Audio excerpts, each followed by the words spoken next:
Estás en una casa sobre el mar, la comunidad de asesores financieros que te ayuda a tomar decisiones inteligentes de inversión.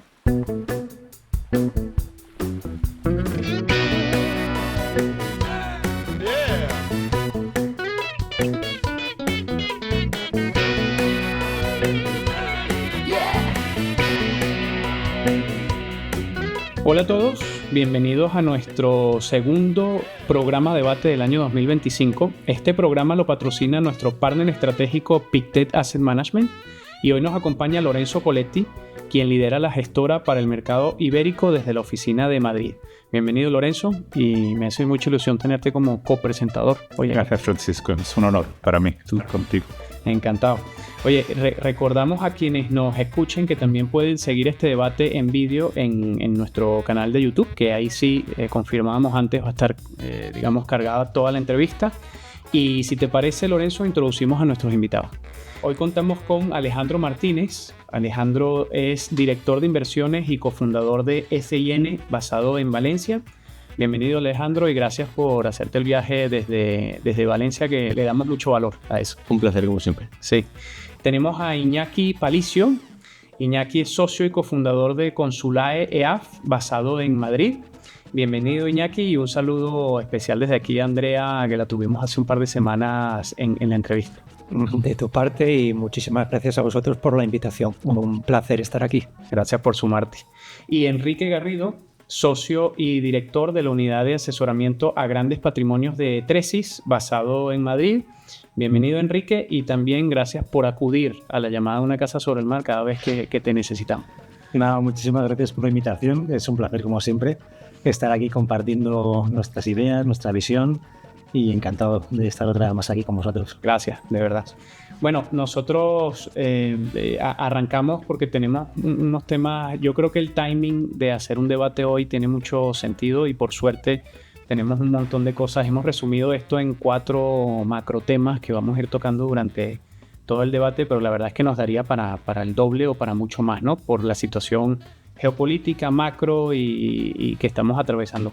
Pero como tema primero queríamos poner sobre la mesa, después de las elecciones en Estados Unidos del pasado octubre, algunos preveíamos que al tener ya los resultados de las votaciones, salió elegido Trump, bajaría la volatilidad, aumentando la visibilidad sobre las políticas económicas que adoptaría la nueva administración, ¿no?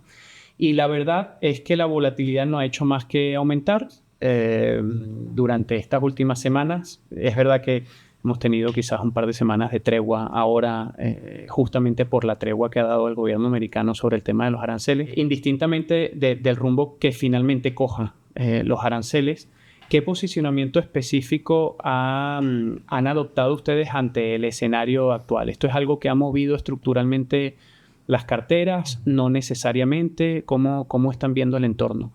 Empezamos, si quieren, te doy la palabra, Iñaki, si queréis empiezo yo. Voy a intentar ser breve, pero vamos, si veis que me alargo, me dais una plantadilla por debajo de la mesa y me callo. Bueno, pues efectivamente Trump ha llegado un poco como un terremoto, ¿no? Realmente era algo un poco, entre comillas, que nos esperábamos, porque a nosotros nos gusta un poco también a veces tirar de hemeroteca, ¿no? Y sobre todo teníamos ya la referencia del primer mandato de Trump. No era una sorpresa. Sabemos que es alguien que está muy obsesionado con el déficit comercial y sabemos que tiene como gran enemigo número 1 China, y sabemos un poco también que iba a buscar pues no generar cierta tensión. Nosotros lo vemos como una política más de negociación, no el tema de los aranceles. Entonces, digamos que un poco nuestras decisiones vinieron pues a raíz de su elección. Lo primero que hicimos fue una pequeña rebaja de renta variable en las carteras.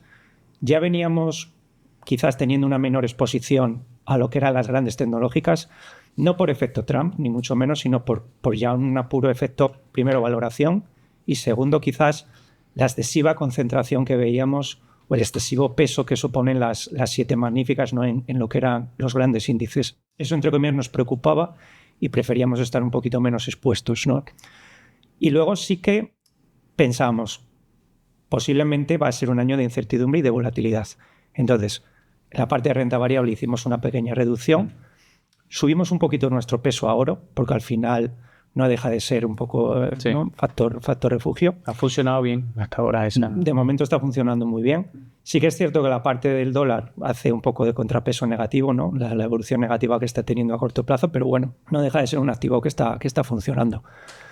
Y luego la parte de renta fija, también lo que hicimos fue rebajar duración.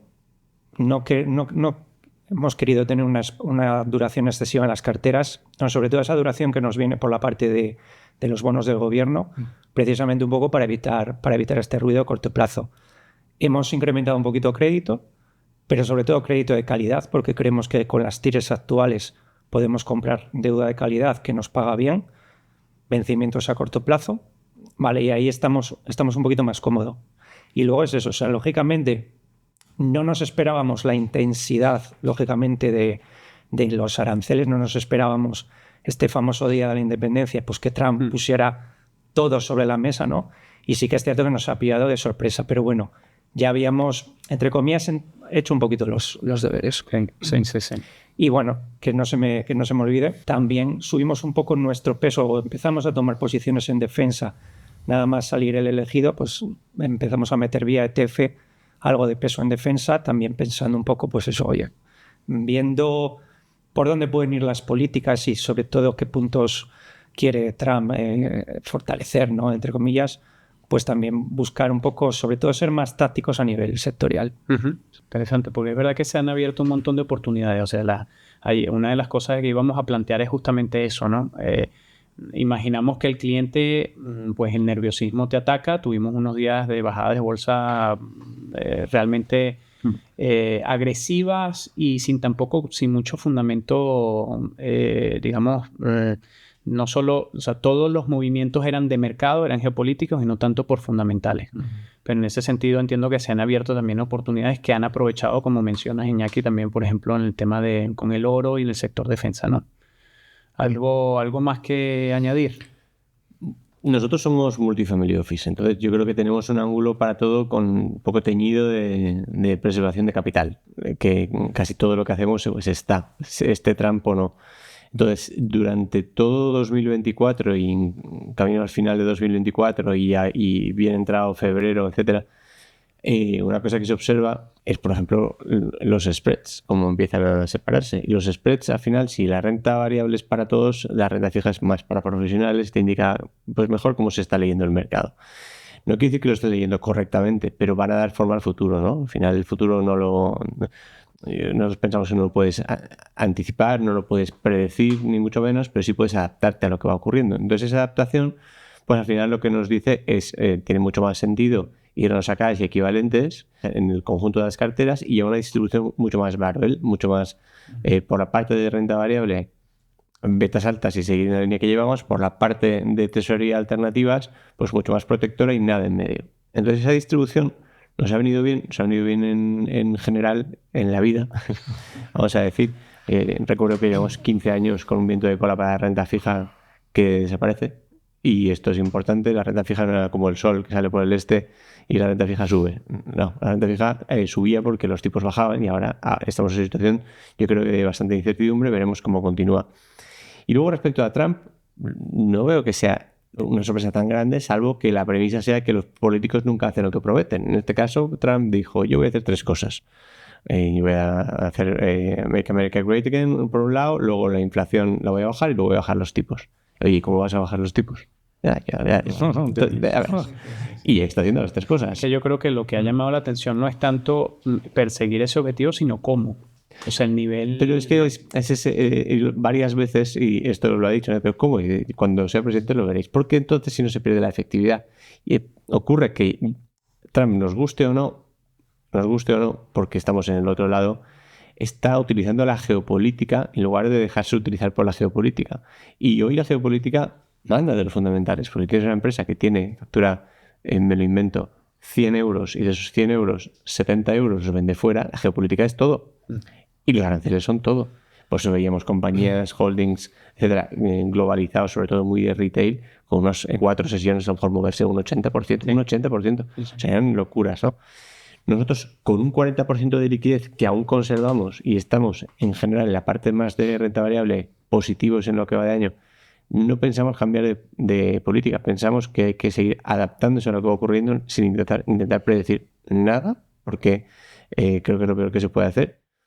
Y con Trump o sin Trump, al final este hombre lo que está haciendo es cumplir las promesas que puso encima de la mesa a las bravas, con un estilo que yo creo que es todo menos diplomático.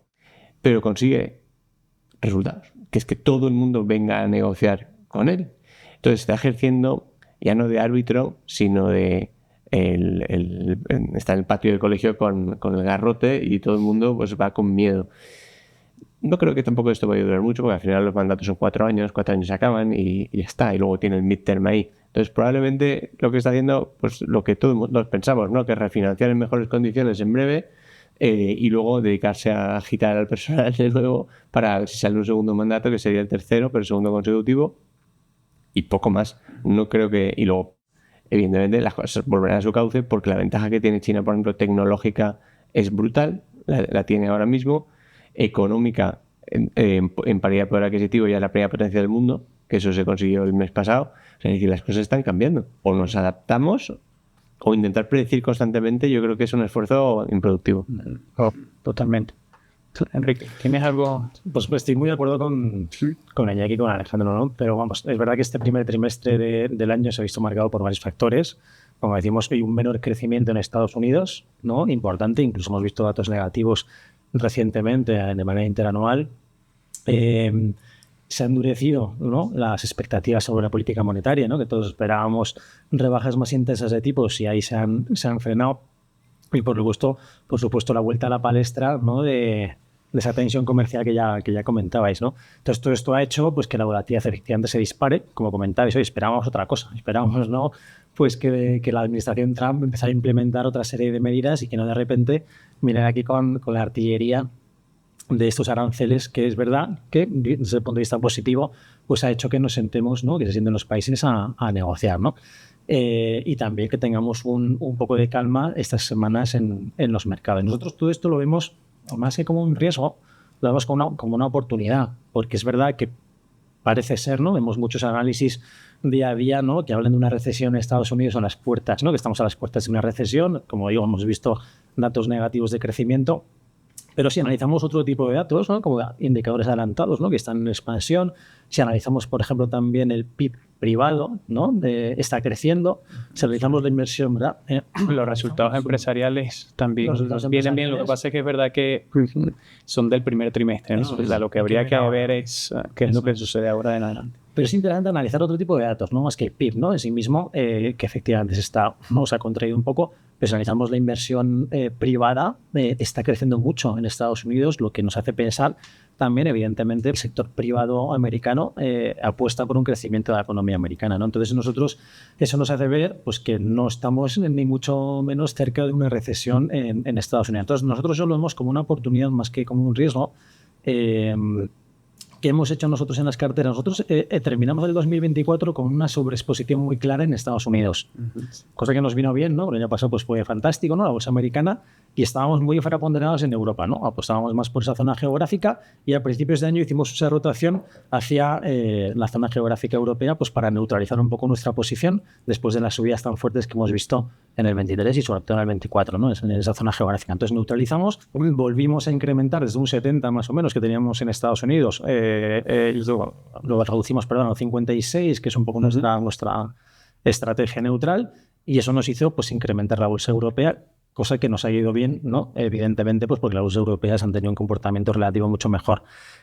También empezamos el año, acordaréis que ya habéis comentado, el cruce euro-dólar, que también pues penaliza, ¿no?, los inversores en dólares que no cubren el tipo de cambio, pues se ha revalorizado el euro un 10%, que es muchísimo, con lo cual es un 10% de rentabilidad adicional que si puedes aplicar ciertas tácticas de cobertura, cosa que hemos hecho, parciales, pues eso también, si podemos minimizar esa rentabilidad negativa adicional, pues también lo hemos hecho, y creo que en estos niveles ya estamos deshaciendo, ¿no? En renta fija estamos neutrales, tanto en renta fija pública americana y europea como privada americana, y estamos sobreponderados en crédito europeo. Como habéis comentado, se han abierto los diferenciales de crédito mucho este último mes, también en parte por el incremento de deuda alemana, etcétera. No ha habido tensión ahí en esos diferenciales y creemos que también es una oportunidad para sobreponderar ahí la renta fija. También estamos en duraciones medias, ¿no? Ni muy cortas ni muy largas, por esa incertidumbre que estamos viendo en las políticas monetarias, pues nos invita, estamos de una manera más confortable en duraciones más de 3-5 años, que ya pues con esos diferenciales de crédito además pues están consiguiendo rentabilidades sin ir de high yield, además en triple B, ¿no? En grado de inversión, unas rentabilidades muy interesantes a plazos más cortos, ¿no? Y eso es un poco lo que hemos hecho, ¿no? Neutralizar un poco las posiciones geográficamente hablando, infraponderamos emergentes, tanto en renta fija como en renta variable, porque tampoco tenemos mucha visibilidad. Pensamos que en nuestros entornos pues tampoco nos puede aportar una clara rentabilidad adicional respecto a los mercados desarrollados, y estamos infraponderados ahí. No hemos dado muchos volantazos, sino hemos dado ciertas pinceladas a las carteras pues para adaptarlas un poco al entorno. Sí, eso. No sé si hay un tema que no hemos tocado mucho, es la parte económica y de mercados, pero que tiene más que ver con cambios tácticos, pero hay algo más estratégico, son los efectos colaterales de esta política de Trump, que puede tener que ver con la geopolítica, sobre todo, ¿no? Quizás termine el excepcionalismo americano y hay que buscar oportunidades en otras zonas. Y lo que hemos visto, por ejemplo, en Europa durante los últimos 80 años es que hemos dependido mucho de Estados Unidos en defensa, menos años, pero mucho de Rusia en energía, de China para el crecimiento económico, y las cosas creo que están cambiando, ¿no? Eso es lo que nos hace ver que Europa se tiene que poner las pilas y hacer unos profundos cambios para ser líderes en tecnología, en defensa, en industria, y despertarse, ¿no? de ese letargo. No sé cómo lo veis a nivel más, bueno, tanto táctico, pero más bien estratégico, ¿no? Es Europa.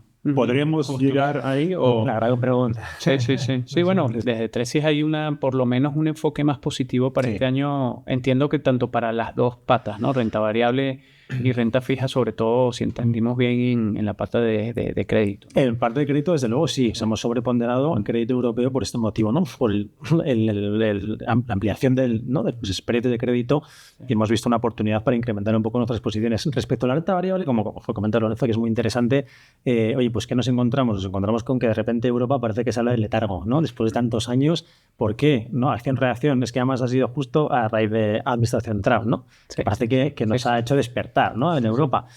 Oye, pues quitar techo de deuda en Alemania, fondo de 500.000 millones de euros en infraestructuras, rearme europeo. Entonces todo eso nos hace pensar que va a haber muchas oportunidades a nivel estructural a largo plazo en Europa, ¿no? Como inversión. Pero claro, también llevamos muchos años con este discurso, ¿no? Es ese año Europa. Pero es verdad que esto no lo habíamos visto, ¿no? En la reindustrialización, ¿no? Ese concepto de reindustrializar Europa puede ser, ¿no? Que cambie la narrativa para un crecimiento por fin sostenido y a largo plazo en Europa. Ahora bien, dicho esto, también hay riesgos. Como comentábamos antes, todo esto no cae del cielo, ¿no? Hay que endeudarse muchísimo, y eso se ha visto en las tensiones que ha habido en los mercados de deuda alemana, concretamente, como ha habido mucho flujo, ¿no? De capital en la deuda alemana. Con lo cual eso también nos hace ser cautos, ¿no? Con la renta variable europea y no sobreexponernos a esta zona geográfica. Lo que hicimos fue neutralizar nuestra posición y estar neutrales, ¿no? Con una exposición en torno a un 15 o 20% en Europa no queremos sobreexponernos, ¿no? Ya iremos viendo con el paso del tiempo por dónde van los tiros y si todo esto se va materializando, ¿no? Y también somos muy amigos de la gestión activa en esa zona geográfica. La gestión activa pensamos que más que nunca es importante. La gestión pasiva, pues evidentemente nos ayuda a anclarnos a los mercados, pero en la zona geográfica europea y más ahora creemos que es muy importante la selección compañía por compañía, ¿no? Sí. Bien. ¿Qué tal? ¿Qué opiniones? Bueno, yo creo que es verdad que parece que Europa sale del letargo, la frase del día. Yo creo que sale bostezando. O sea, sale atontada, bostezando, desorganizada, como es Europa. Y no ha crecido nada en los últimos 10 años. Y si ahora finalmente le hace un poco de caso a Draghi, que yo creo que es una de las personas más importantes de la vida económica europea en su momento y todavía en la sombra, y finalmente hay un eurobono, pues entonces se podrá hablar de algo. Pero de momento, buenas intenciones, desorganización, 27 políticas fiscales, y tenemos que ha vuelto a resurgir con el tema de los aranceles de Trump, más aranceles internos en servicios y en industria que todos los que nos puedan poner desde fuera. Creo que hablamos por el 45% en producción en cuanto a consumo interno, de aranceles internos por regulaciones, barreras de comercio, etcétera, y del 110% en servicios. Por eso una empresa, en cuanto se hace un poco grande en Europa, en lugar de seguir creciendo en Europa, tiene que salir fuera. Por eso una economía como la europea es exportadora en lugar de tener una demanda interna fuerte que la podría tener. Entonces, si eso no se soluciona, Europa seguirá siendo, yo creo que la eterna promesa. Es verdad que si se tiene que armar, lo hará en nichos concretos. Está el tema de la defensa, indudablemente, porque tiene que cumplir sus compromisos. Hace ya tiempo que los BRIC gastan más en defensa que lo que sería el G7 sin Estados Unidos, que esto yo creo que es lo que más le preocupa a Estados Unidos, la exigencia de cumplir el compromiso. Y no a Trump, ya le preocupaba a los demócratas, lo que pasa es que Trump hace mejores titulares. Y en conjunto, si no hay, de nuevo, unión, y si no hay el eurobono, y si no hay una desregulación racional, y si no hay, se tienen que pasar tantas cosas que yo, insisto, creo que Europa seguirá siendo la eterna promesa. Porque lo que sí hay son directrices claras en Estados Unidos de volver a recuperar una ventaja tecnológica y económica con China, además de manera explícita. Esto se puede comprobar. No así en Europa, porque ¿quién la va a hacer? No la va a hacer nadie. No hay un liderazgo. Parece que Macron ahora quiere liderar. Macron, que precisamente está abajo en todos sus resultados electorales, porque ¿quién lo va a hacer si no? Alemania, que ha perdido sus 3 ventajas competitivas. Yo no lo veo.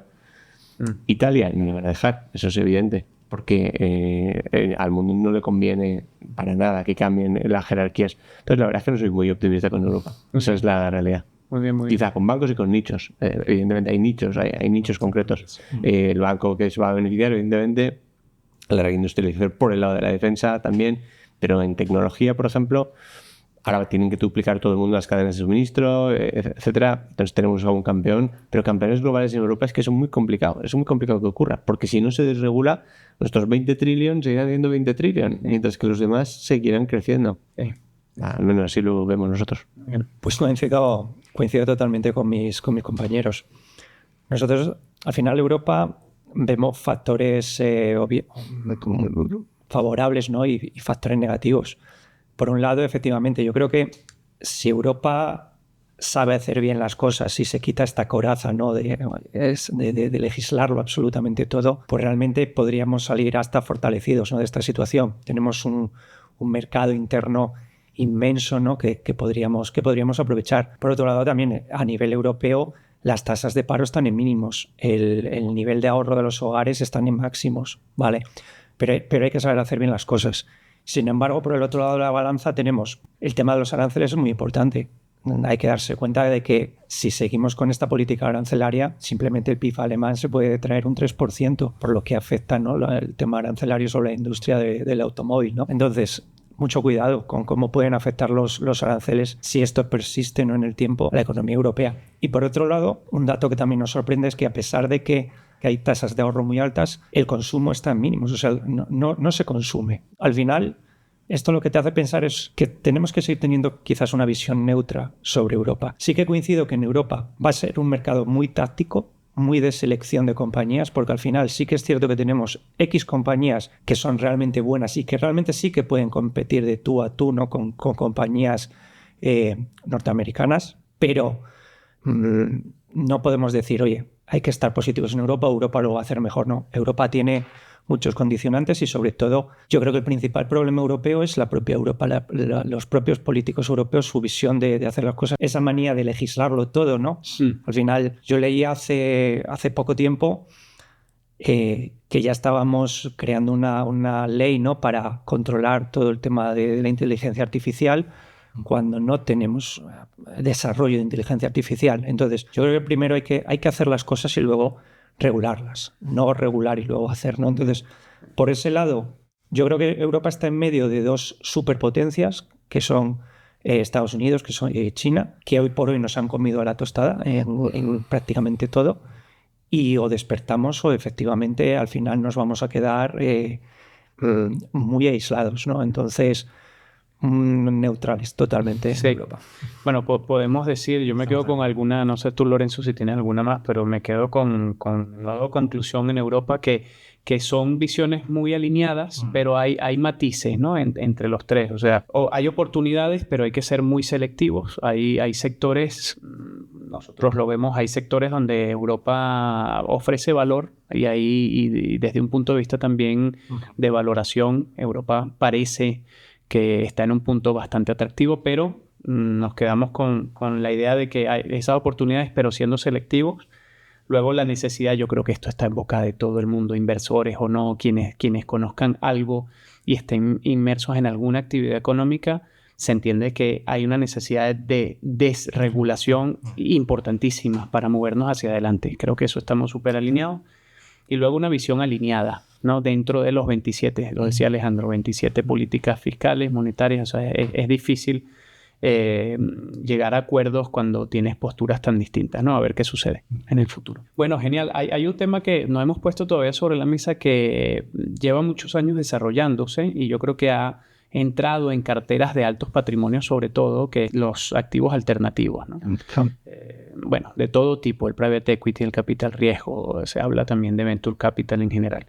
La regulación, desde enero del año pasado, está permitiendo que la gestión alternativa, entre en carteras de inversores de menor patrimonio, ¿no? Se están lanzando los productos, los LTIF, que ya están teniendo, bueno, cierto peso cada vez más en la gestión patrimonial.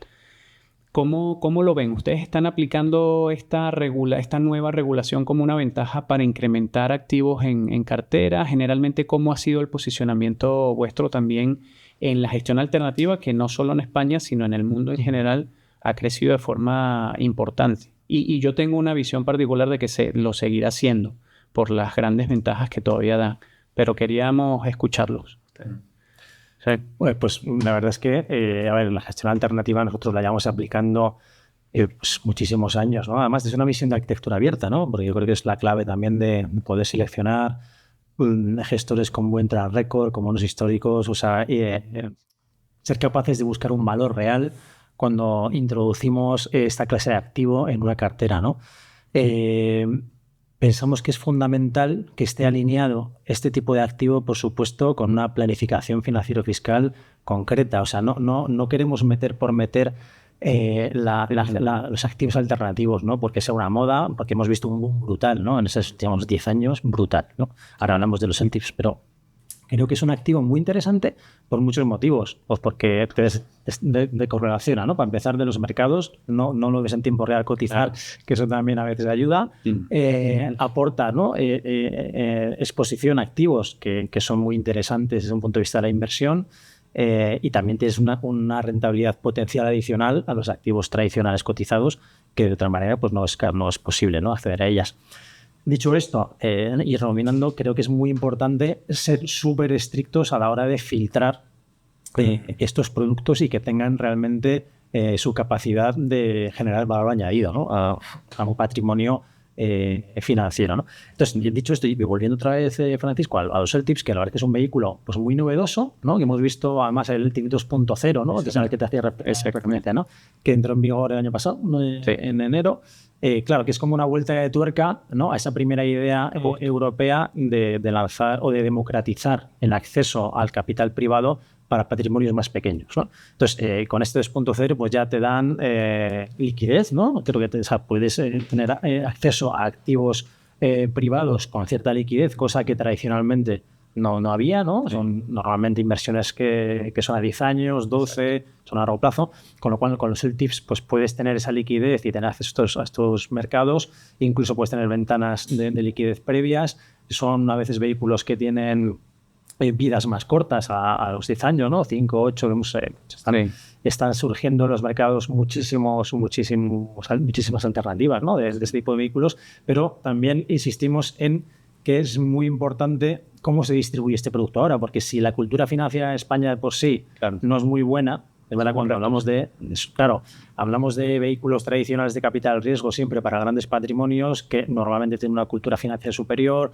para multifamily office, para familias que están acostumbradas a trabajar con ese tipo de productos, pues ya la conversación es diferente y la cultura es diferente. Pero si estamos metiendo en la ecuación este tipo de activos en carteras de cliente minoritario, ¿no?, que es un poco también el objetivo a la hora de democratizar estos activos, pues tenemos que ser mucho más cuidadosos, no solo con la selección de los productos, ¿no?, que eso siempre hay que llevarlo a cabo, sino en el control de riesgos o en el filtrado de los clientes susceptibles o inversores susceptibles de meterse ahí, ¿no? Porque tienen que ser conscientes de la iliquidez, ¿no? Que no todo el mundo está confortable con estos riesgos, ¿no? Que no está acostumbrado a tener un fondo de inversión, ¿no?, que das un botón y te sales, ¿no? Sí. Entonces tenemos que ser muy cuidadosos con el filtrado de qué clientes pueden entrar a ese tipo de productos y cuáles no. O sea, no podemos empezar a distribuir a diestro y siniestro este tipo de, en mi opinión, este tipo de... Incluso los fondos alternativos semilíquidos o casi líquidos, al final esa liquidez está ahí hasta que no hay liquidez.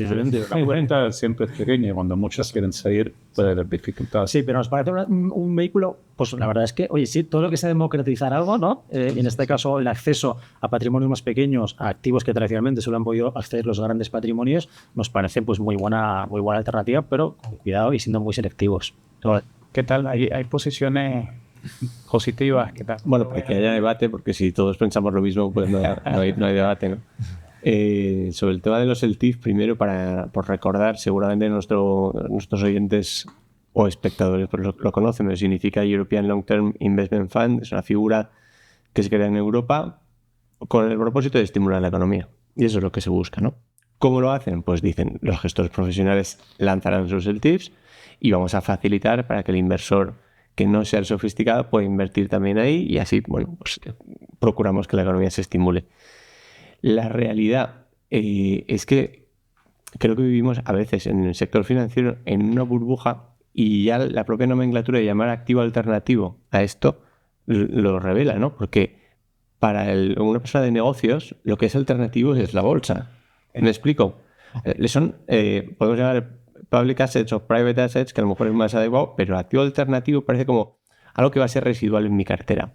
Y realmente los patrimonios no se generan con los mercados financieros. Los patrimonios se generan con el inmobiliario, se generan con las empresas, se generan con la infraestructura, se generan con los negocios.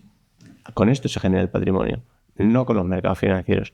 Y esto creo que es algo que tiene que estar en las cabezas del inversor para entender que muchísimas veces lo que llaman activo alternativo y que va a ser residual en la cartera quizá debería ser central.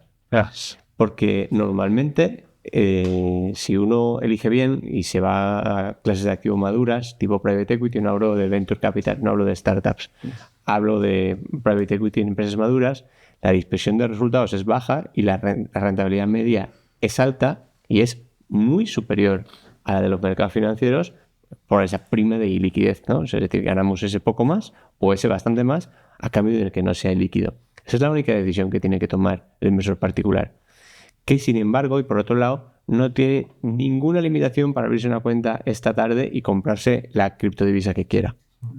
La criptodivisa o la acción que quiera y perder un 80%. Ahí no tiene ninguna limitación. Sin embargo, para invertir en un activo gestionado profesionalmente a largo plazo en la clase de activo que más rentabilidad genera, ahí le ponemos todas las trabas.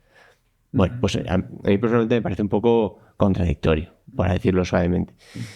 A nosotros nos gustan, claro, nos gustan mucho los activos reales, nos gustan mucho las estrategias dentro de los activos reales, ya sea la deuda directa, ya sea el valor añadido, el puro income. Hay muchas gestoras que están lanzando el TIPS, paquetizando sus estrategias, haciéndolas evergreen, que quiere decir que uno entra y ya no tiene que esperar ese famoso periodo de inversión, que va a pasar a recuperar antes. Para mí, solo tienen ventajas.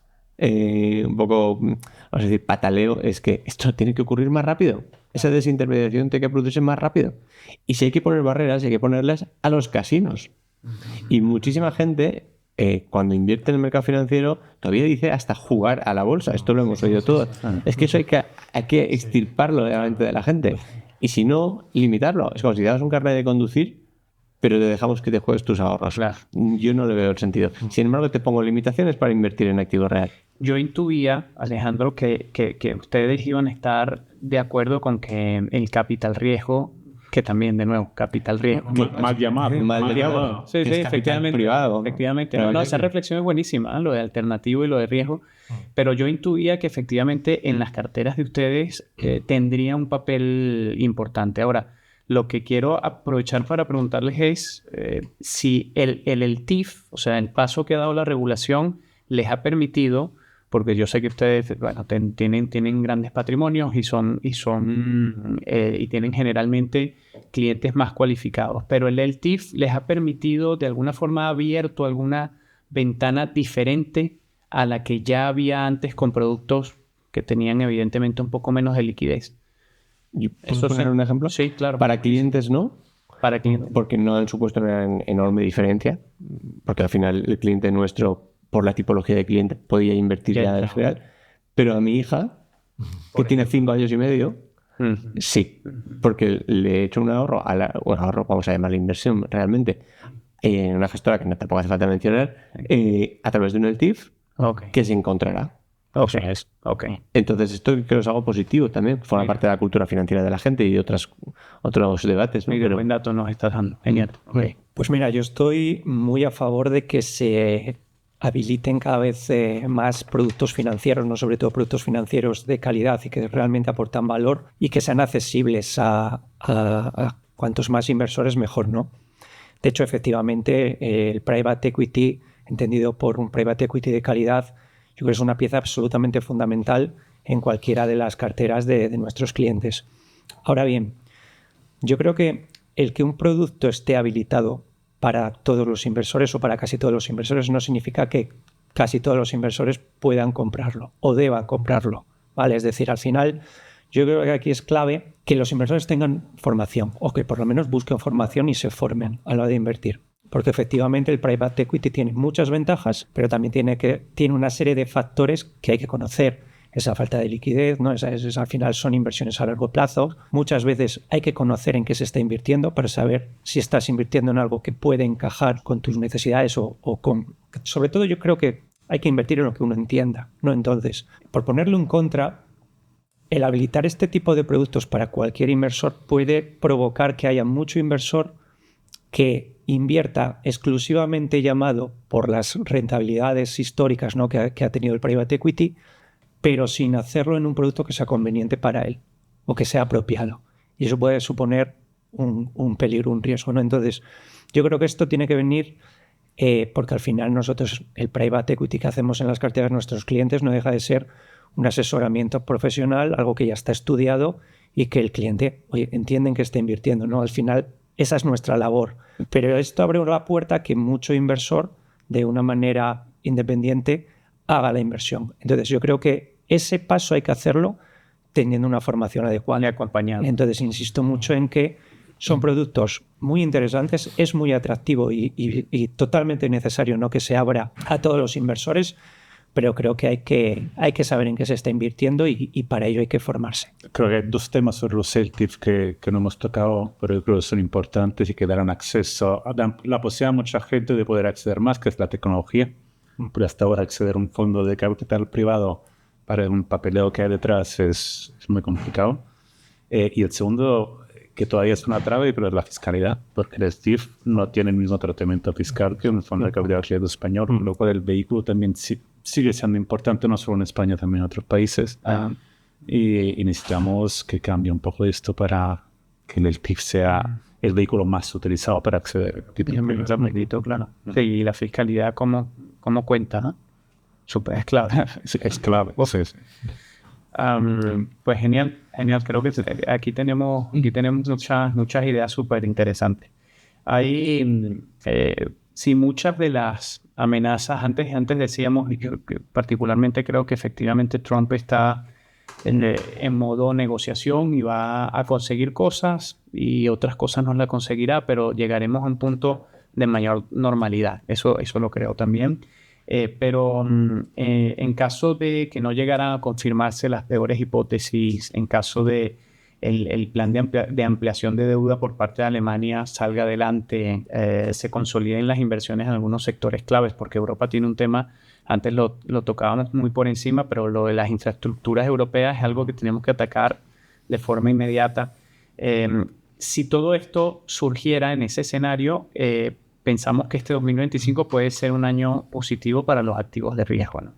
Antes nos han dado algún matiz cada uno con el posicionamiento de las carteras, pero ¿hay alguna clase de activos que para ustedes es clave?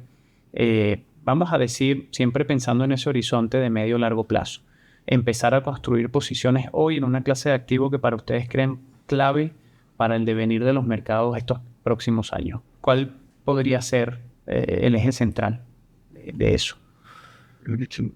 Adelante, Enrique. Pues a ver, la verdad es que el tono tan volátil de este trimestre, al final lo que ha hecho es dejarnos un mar de oportunidades, ¿no? También, y unas ventanas mucho más claras a la hora de construir carteras. Hombre, hay liquidez, hay empresas o movilidades que venden empresas, o hay liquidez latente de manera táctica en las carteras, o a la hora de reconstruir carteras. Creo, en nuestra opinión, pues que es un momento de entrada que nos da esa ventana de entrada pues mucho más clara, ¿no? En el caso de que todo esto se normalice, nosotros somos muy amigos de respetar las políticas de inversión siempre. O sea, de tener una política de inversión muy clara, muy estudiada con el grupo familiar, con nuestros clientes o con los grupos empresariales con los que trabajamos. Tener una política de inversión que es una política de inversión estructural a largo plazo. O sea, es una estrategia que no podemos ir modificando ¿no? sin que esté realmente justificado. ¿Verdad? Que podemos ir aplicando diferentes tácticas, como comentábamos al principio, pues para ir maximizando esa rentabilidad que podemos conseguir, o si cabe al menos, aunque solo sea para minimizar los riesgos o reducir la volatilidad. Pero siempre somos muy amigos de tener políticas de inversión y respetarlas siempre a rajatabla. Dicho esto, no somos muy amigos tampoco de meter sesgos en las carteras. Los sesgos al final pues no suelen ser buenos, ni los sesgos locales, ni los sesgos tendenciales, en nuestra opinión. Con lo cual, desde un punto de vista tendencial, a no ser que tengamos una cartera específica de tendencias que forme parte de una estrategia más global de un cliente, no solemos darle un peso específico importante a tendencias dentro de una cartera global. Dicho esto, pues las tendencias que más seguimos y que pensamos que estructuralmente pueden tener o generar valor a largo plazo, pues son ahora, ¿no? El tema aeroespacial, como comentábamos, también la defensa en Europa, creemos que tiene mucho sentido. La tecnología vuelve otra vez a estar en la palestra, ¿no? Servicios, todo lo relacionado con el turismo, nos gusta mucho a largo plazo, las empresas relacionadas con el turismo y con medios de comunicación. Y desde un punto de vista más sostenible, cuando metemos sesgos de sostenibilidad en las carteras, la transición energética es la que más nos gusta de manera estructural a largo plazo. Pero insisto que no nos gusta sesgar mucho las carteras con tendencias, ¿no? Y también nos gusta tener un combinado entre gestión activa y gestión pasiva. La gestión pasiva, pues hay evidentemente diferentes mercados que es muy complicado debatir a largo plazo y que nos gusta tener porcentajes significativos en gestión pasiva que nos anclan en el mercado, y por supuesto la gestión activa pues en renta fija, pensamos que sí que aporta valor, y en renta variable como zonas geográficas como Europa, por ejemplo. Pequeñas compañías se han visto muy penalizadas también, que no hemos comentado. Pequeñas compañías nos gusta tener, es verdad que hace tiempo que no tenemos por motivos evidentes, pero creo que es un activo que hay que empezar a mirar otra vez, las pequeñas compañías en Europa probablemente. Y eso es un poco lo que estamos viendo. ¿Algo en particular? Has hecho una pregunta muy difícil, porque hablar de años por delante, eso ya es alta magia. Fíjate que la dejamos para el final, cuando ya estuviésemos calientes. Sí. Yo te puedo contestar al activo que creo más importante ahora, que creo que es el cash. El cash es lo más importante de todo. Es lo que te va a dar la comodidad para equivocarte si te tienes que equivocar, para tomar posiciones con un proceso gradual. La metodología no es una clase de activo, pero creo que es lo que debería guiarlo todo.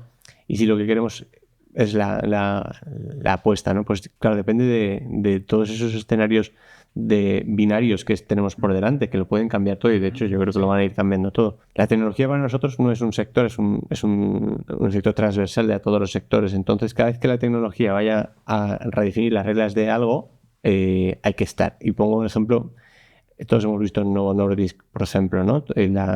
Con respecto a Eli Lilly. Claro, un oligopolio como es el de la insulina y un poco más, ¿no? Porque ya que se va expandiendo. Cuando no voy a decir una pastilla, vamos a ir un poco más allá, ¿no? Cuando un nuevo principio es capaz de entrar en el mercado y empiezan a batallar ya por quién se lleva qué contrato, ya sabes quién es el perdedor. que es lo que ha pasado con Novo Nordisk, y se va a ir a una valoración correcta, ¿no? Bueno, pues eso, si lo pasamos a todos los sectores, tenemos en transición energética el ciclo natural, que es yo mino hasta que tiene sentido minar y luego voy a intentar reciclar, ¿no? Pues todas las recicladoras que van a surgir, porque no hay transición energética si no hay cobre, ¿no? Pues todo lo que es reciclaje de cobre, eso creo que va a durar años. Es que cosas que duran años, yo digo que me parece que lo pones bastante difícil. Luego, creo que todas las divisas que no impriman dinero como si no hubiera un mañana, por ejemplo, el franco suizo.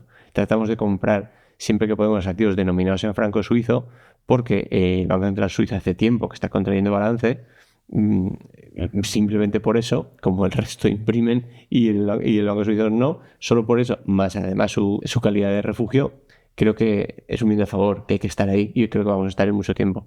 También creo que India es el gran ganador de todo esto, está de perfil a todo el mundo.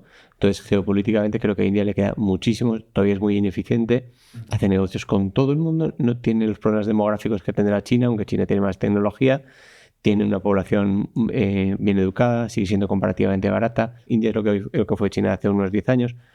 India podría ser una buena apuesta también a medio y largo plazo en muchos aspectos, ¿no? Y yo creo que por ahí irían los tiros, un poco más. Pues bueno, por comentar a lo mejor un par de ideas adicionales, porque efectivamente yo creo que es clave, ¿no? Que en todas las carteras efectivamente tengamos una estructura sólida y luego nosotros, por ejemplo, sí que nos gusta ir modificando pesos, ¿no? Y de vez en cuando ir incorporando alguna exposición en función un poco del momento de mercado o de la situación más de corto plazo. Pero a mí me gusta mucho que la parte estructural de las carteras tenga los sectores, por ejemplo, que yo llamo que son presente y futuro, ¿no? Por eso coincido en que yo creo que tecnología y transición energética son dos sectores clave. Estamos en un escenario que nosotros pensamos que para un inversor que vaya a largo plazo, yo creo que estas caídas que hemos tenido y estas caídas que podríamos tener son oportunidades para ir poquito a poco construyendo posiciones, ¿vale? En ese aspecto somos constructivos. Y por incorporar dos ideas nuevas, estoy totalmente de acuerdo con la parte de India. Yo incluiría también Japón.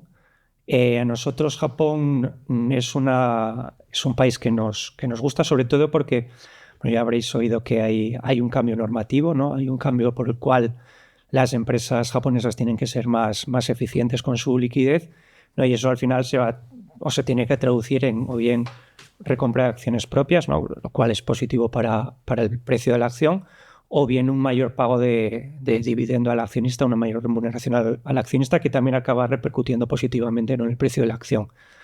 Entonces, creemos que Japón puede tener sentido en las carteras y además nos puede incorporar también un poco de, entre comillas, ¿vale? Un poquito de descorrelación con lo que puedan ser los grandes protagonistas o por lo menos los que están siendo los grandes protagonistas este año en el mercado. No, que nadie ve China como Exacto. gran futuro. A pesar de las calidades del correcto. Sí, efectivamente, ¿no? El tema de China es que sigue habiendo un poco la incertidumbre sobre riesgos, incluso políticos, de visibilidad, de qué es lo que está sucediendo adentro. O sea, hablando de China, es interesante cómo no se traslada el valor del crecimiento del PIB de la economía a la bolsa china. O sea, que los productos donde uno tiene accesibilidad, en realidad no se traslada todo el valor que debería.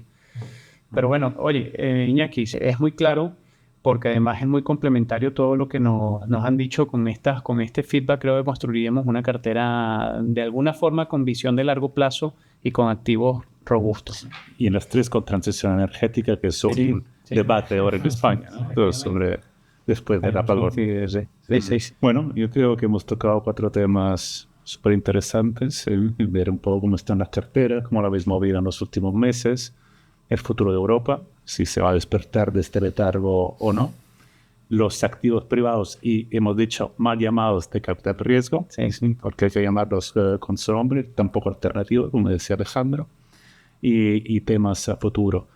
Ahora el reto es más complicado todavía, es resumir en una frase para los que nos van a ver o escuchar, un poco con qué queréis que se quede. Una frase para ver cómo se pueden posicionar, cómo veis las cosas vosotros. ¿Quieres arrancar?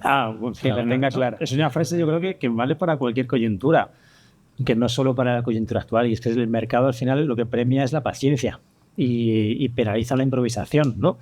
Entonces, traído a este momento coyuntural que estamos viviendo, con más motivo todavía, tenemos que ser capaces de filtrar el ruido que nos llega diariamente, ¿no? Porque el ruido al final es peligroso, porque incluso nosotros que somos profesionales, las finanzas, ¿no?, conductuales, ¿no?, que tanto se habla de ellas, que te empuja a tomar decisiones impulsivas, ¿no? Quizá a un inversor particular con más impulso, incluso a los inversores profesionales, los que nos dedicamos a esto, también, ¿no? Es un reto y tenemos tentaciones muchas veces de tomar decisiones cuando el mercado se dispara, ¿no? Como hemos visto este trimestre, pues a meterle mano a las carteras y tal. Bueno, una frase, perdón. El mercado prima la paciencia. El mercado prima la paciencia y penaliza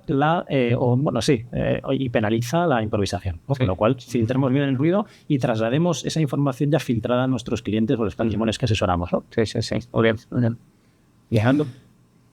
Pues yo creo que por filosofía nuestra de no intentar predecir, sino adaptarnos, yo diría, no invertir como si uno supiera lo que va a pasar, sino invertir para estar preparado pase lo que pase, diría, en esa línea. A buscar la convexidad, que al final yo creo que es la palabra mágica, ¿no?, que buscamos. Aquí sacamos la mejor creatividad de... ¿Verdad? Efectivamente, incluso eso tenemos ya que tenerlo. Pues mira, yo creo que lo hemos comentado y estamos en un momento donde, pues bueno, la incertidumbre posiblemente ha llegado para quedarse, ¿no? Una volatilidad un poquito más alta en los mercados, por lo menos también a corto plazo ha llegado para quedarse. Yo creo que estamos en un año de ser activos con nuestra manera de gestionar las posiciones, seamos profesionales o seamos inversores particulares.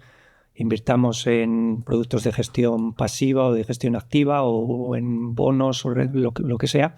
Yo creo que tenemos que manejar nuestras inversiones con intentar aportar un valor añadido. Entonces yo creo que es importante ese stock picking, no solo a nivel valores, a nivel fondos, a nivel ETFs, sino a nivel geográfico o a nivel tipo de activo. Entonces hace falta ser más proactivos a la hora de hacer gestión en las carteras. Bueno, gracias, amigos. Teníamos expectativas de que iba a ser un debate muy rico en información, en debate, ¿no? Porque al final es verdad que vemos el mercado de una forma muy similar, pero hay matices en cada servicio y en cada forma de asesorar, que es lo rico de la industria en la que estamos. Entonces, les agradecemos mucho por la disponibilidad, por compartir con nosotros un rato siempre tan agradable. Gracias, Alejandro, porque valoramos mucho esa disponibilidad. Sabemos que vienes de afuera en días de mucho trabajo y además sabemos que ejerces una labor del día a día frenética con muchas cosas, porque además haces del Multifamily Office, haces muchas cosas de emprendimiento. Te conocemos hace tiempo, gracias por tu tiempo. A vosotros por invitarme. Sí, gracias, Iñaki. A ti te seguimos desde hace mucho tiempo en redes. Sabemos que eres muy activo aportando lo que hablábamos antes fuera de micros, ¿no? Esa necesidad por seguir formando al inversor final en España y allí donde te escuchen, porque seguramente tendrá gente de habla hispana que te sigue. Gracias también por sumarte hoy. Pues muchas gracias a vosotros y muchas gracias por hacer este espacio. Sí. Y gracias, Enrique, como siempre te lo decíamos al principio, cada vez que necesitamos a una figura de peso de la comunidad, te llamamos y estás aquí para atendernos. Y gracias y desearte también lo mejor en la etapa que nace ahora con la fusión con Morabanc, que sé que está lleno de ilusión y las cosas van a salir genial, así que nada, felicitarte. Muchísimas gracias, Francisco, y me ha encantado participar una vez más. Muchísimas gracias y nada, contad conmigo cuando queráis. Fantástico. Y gracias, Lorenzo, por supuesto, por estos debates son mucho más ricos cuando estamos varios. Sí, ¿verdad? A mí me ha encantado y quiero que me vuelvas a invitar. Exacto. Como copresidente. Exacto. Ya fijo. Gracias, de verdad. Agradecemos también a quienes nos están escuchando. Estos debates son muy ricos de información y eso se ve también en la gente que descarga el programa y que nos escucha, así que gracias a todos ellos y invitamos a todos ellos también a seguirnos en nuestras redes para seguir creciendo y llevando nuestro mensaje de la comunidad a todos aquellos que quieran sumarse. Nos seguimos escuchando y hasta la próxima.